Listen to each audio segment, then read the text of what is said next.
হাজারো ব্যস্ততার মাঝেও নিজের জন্য না হইলেও সন্তানের খুশির জন্য সময় বের করে নিতেই হয়।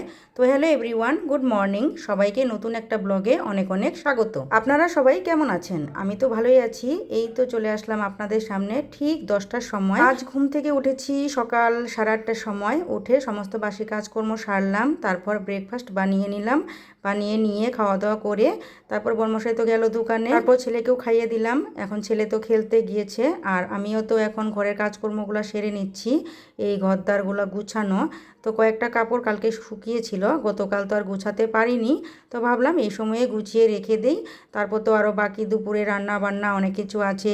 কয়েকটা কাপড় বের হয়েছে, সেগুলোও কাচা ধোয়া করতে হবে। আজ ভেবেছি ঘরটা ডিপ ক্লিন করব। বেশ কিছুদিনই হয়ে গেল ঘরটা ভেতর থেকে পরিষ্কার করা হয় না। আর ছেলে তো অনেক কিছু খেয়ে থাকে, হয়তো জুতা পরেও ঘরে আসে, যেহেতু ঠান্ডার দিন। তো কিছু তো করার নেই, উপায়ও নেই। তো যাই হোক, এই যে দেখুন কয়েকটা চিপসের প্যাকেট ফেলেছিল খাটের তলায়, সেগুলা ছাড়ামোছা করে নিলাম।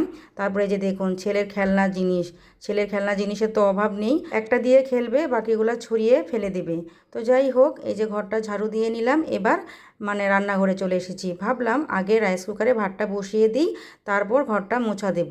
তো একদিকে রাইস কুকারে ভাতটা বসিয়ে দিলাম, আর একদিকে কিন্তু ডাল বসিয়ে দিয়েছি। ডালটা সেদ্ধ হতে থাকুক, আর এদিকে কয়েকটা কাপড়ও নিয়েছি, এই সোয়েটার ছেলের আমার, সেগুলো একটু ভিজিয়ে রেখে দিই। তারপর আস্তে আস্তে সব কাজগুলো সেরে নেব। আস্তে আস্তে বলতে কি, অনেকটাই কিন্তু লেট হয়ে গেছে। এখন বাজে 1টা, দুপুরটাও তো গড়িয়ে যাচ্ছে। কখন যে রান্না বান্না করব, কখন যে কাঁচা ধোয়া করব, সময়ই পাচ্ছি না। অ্যাকচুয়ালি সকালবেলা একটু এডিটিংয়ের কাজ ছিল, তার জন্য কিন্তু 11টা পর্যন্ত বসেছিলাম। এটি হচ্ছে আমার ভুল। তো যাই হোক, কিছুটা কাপড় ছিল গতকালের ভিজানো, সেটা একটু রোদ্রে দিয়ে দিলাম। একটু রোদ উঠেছে আজ, সত্যি কথা, তার জন্য কিন্তু সবাই কাঁচা ধোয়া করে নিচ্ছে। তো এই যে ঘরটাও মুছে নিলাম। তো ওদিকে আবার ভাতও বসিয়েছি, ডাল সিদ্ধও কিন্তু হয়ে গেছে। কী আর করব, যেহেতু একটু সময় পেয়েছি, এতটুকু সময়ের মধ্যে অনেকটা কাজ কিন্তু আমার সেরে নিতে হবে। তো এই যে সোয়েটারটাও ধুয়ে নিলাম। তো এবার এটাও রোদ্রে দিয়ে দিচ্ছি। বেশ অনেকদিন পর কিন্তু আজ রোদ উঠেছে, তাই এই সুযোগটা হাতছাড়া করলাম না। তো সোয়েটার, তারপর মোটা কাপড়গুলো ধুয়ে দিলাম। তো যাই হোক, যেহেতু অনেকটাই দেরি হয়ে গেছে, তার জন্য কিন্তু শর্টকাট রান্না করে নিয়েছি। শুটকির চাটনি, আলু ভর্তা, ডাল সিদ্ধ। কী আর করব, উপায় নেই। তো খাওয়া দাওয়া হয়ে গেছে, এখন 4টের মতো বাজে। বর্মশাই গেল দোকানে, আমারও তো বিকালের কাজকর্ম সারতে হবে।